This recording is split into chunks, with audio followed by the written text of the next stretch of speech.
This is part 2 of the broadcast Gratitude, Pathway to Permanent Change. I'm Mike Zigarelli. Part 1 of this broadcast described the research that demonstrates that feeling grateful can powerfully and permanently affect almost every other character quality. Qualities like empathy and compassion, patience, humility, willingness to forgive, generosity, joy, and inner peace. Gratitude has long been called a parent virtue because of its unique ability to generate almost every other virtue. But the question still remains, how do we gain and sustain this grateful attitude? Is there anything we can do to essentially train ourselves to be more grateful? In fact, there are some practical habits that people have found to be valuable for growing and preserving a grateful disposition, habits that enable them to regularly see life in the context of what they do have rather than what they don't have. Let's look at a few of these. First of all, we can grow gratitude through keeping a gratitude journal. I didn't test this proposition in my study, but almost unanimously, commentators both in and out of Christian circles suggest keeping a gratitude journal. This is a daily diary that focuses exclusively on the blessings in your life, thereby recentering you on God's providence. Beyond that, a journal permits you to look back over several days, weeks, and months to review the numerous blessings you might have forgotten had you not written them down. Beyond that, from the world of social science, we find budding evidence of the value of gratitude journals. For example, in an experiment using undergraduate students published in the Journal of Social and Clinical Psychology, those students who kept gratitude journals on a weekly basis reported more progress toward their personal goals, exercised more regularly, were more optimistic about the upcoming week, and felt better about their lives as a whole as compared to those who kept weekly journals of hassles or of neutral life events. That's a pretty profound finding. Many claim there's power in the discipline of journaling, so to grow gratitude, you may want to give it a try. If you do, remember there's no one right way to do this. Just use a format that's helpful to you. You don't need to buy a special edition, full-color, $20 journal at your local bookstore. I have my students simply use a word processing package. And you don't need to be concerned about whether your writing makes sense. You don't need to worry about why you're grateful for these things. Just let the words flow. The standard recommendation is to log 5 blessings per day. List more, list fewer. The exact number is not important. Just list some daily.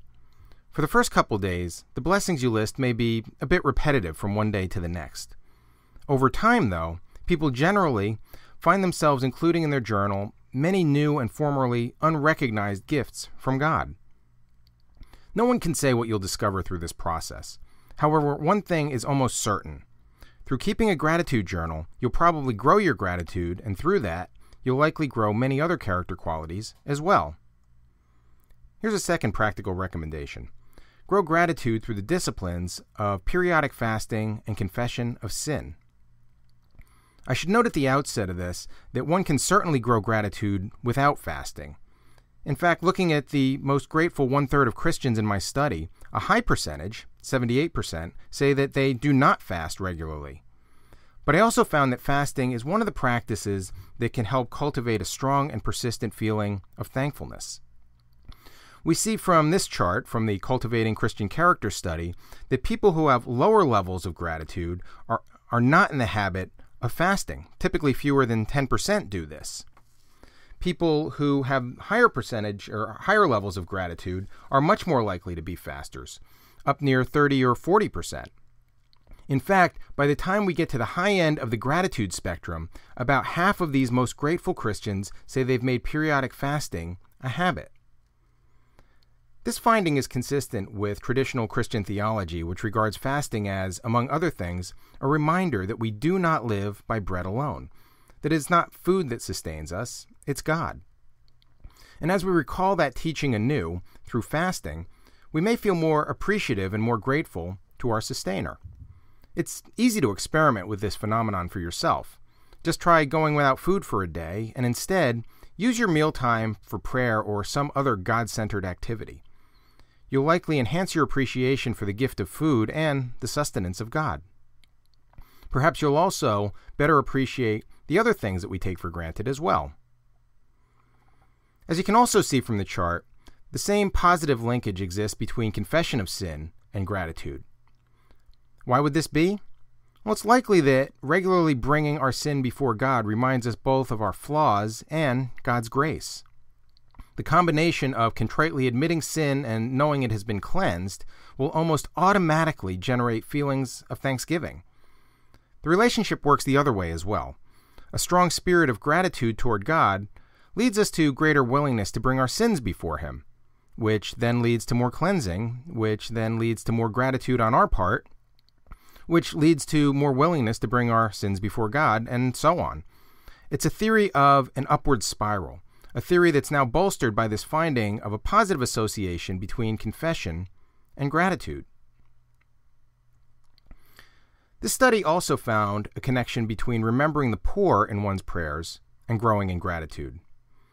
This chart graphically illustrates the almost linear relationship. The trend is remarkably consistent. Those who more frequently pray this type of prayer report being more grateful in life. This happens in all likelihood because when one prays for those who have less, one is reminded of how much tougher his or her life could be. The practice not only comports with a scriptural mandate for intercession, it essentially serves as a corrective to keep one's own life in perspective.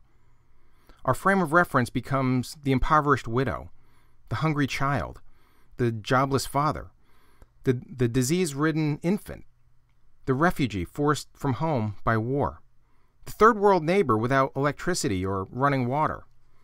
Praying daily for these people is a practice that illuminates our own existence in the blazing light of God's providence, and as a result, we experience a stunning series of reversals. Envy gives way to fulfillment. Resentment gives way to contentment. Complaints give way to praise. The catalyst through it all is gratitude, born of a clearer perspective that's generated by reflecting on the poor. One last suggestion. Grow gratitude by creatively developing your own habits. The common thread in these gratitude-generating habits is that they all yield fresh perspective on our life circumstances. With this in mind, you can develop other habits that work specifically for you, habits that will have a powerful effect on your own perspective, habits that remind you of just how good things are, or just how much worse things could be. And it doesn't matter if they seem like strange habits, or if others might not understand why you do them, or what their connection is to gratitude, or if they're not sanctioned by some religious body somewhere. What does matter is that you develop habits that engender an attitude that you are richly blessed by God. To stimulate your thinking, let me share 2 habits that I've adopted. Some might say they're peculiar habits, but I prefer to think of them as novel and pragmatic. Regardless the characterization, I offer them as examples of creative solutions that can grow gratitude daily. Novel habit number 1. Whenever I see the number 518, whether it's on a digital clock, a license plate, an address, or somewhere else, I immediately thank God for my wife. Strange? Well, on the surface it might seem so, but the idea is prompted by Proverbs 5:18, which says, "Rejoice in the wife of your youth." So I make it a practice to rejoice, to give thanks to God for my wife when I see the number. Yeah, I could do this without the numerical reminder, of course, but I found that for me, having a mechanism like 518 to trigger my thanks ensures that I rejoice this way more often than I would otherwise. In fact, it usually happens between 5 and 10 times each week. And then, like a boomerang, the thanks can come right back to me. I actually feel more grateful for my wife through this simple expression of gratitude to God, and that positively affects my character in her presence. If you're married, you might want to try something like this. Make it a habit to thank God for your spouse. It will likely grow both your level of gratitude and your marriage at the same time. Novel habit number 2.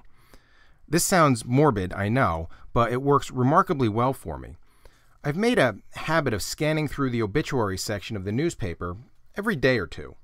I look at the pictures of the deceased, I contemplate the pained words of their loved ones, I pay special attention to people who have died early in life. Through this uncomfortable activity, I'm reminded of both the preciousness and the brevity of life. And my perspective is often different, clearer, and perfected when I turn the page.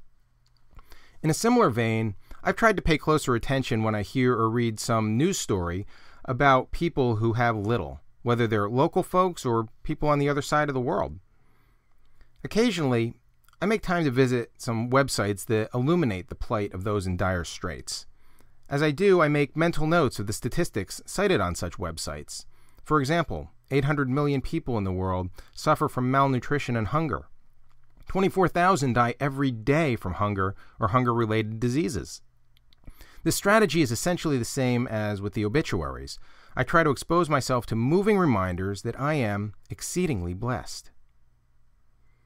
It's important to remember that fundamentally shifting your outlook from I want to I have takes time and perseverance. For those of us who seek quick results, and that may be the majority of us, this endeavor is fraught with setbacks and frustration. The good news, though, is that you don't have to pursue this change by yourself. God is your ally in this transformation. He wants you to succeed. As you grow closer to God, the many habits that generate gratitude become natural. For example, the recommendations advanced in these 2 broadcasts. Discipline your thought life. Thank God throughout your day. Keep a gratitude journal. Fast periodically. Regularly confess sin. Pray for the poor. Make up novel habits of your own. They're all outgrowths of that divine relationship. So let me close with a word of caution. It would be unwise to engage in some sort of gratitude growth program apart from God. Instead, if you want to become perpetually grateful, if you want to experience long-term transformation in your thinking, imitate one final strategy of the most mature Christians. Engage in this gratitude growth program in tandem with a broader pursuit to grow your relationship with God. As you do, you'll find that God's gift of gratitude comes more naturally and ultimately is a pathway to permanent change and to the life you've always wanted. Thanks for listening, and may God bless you.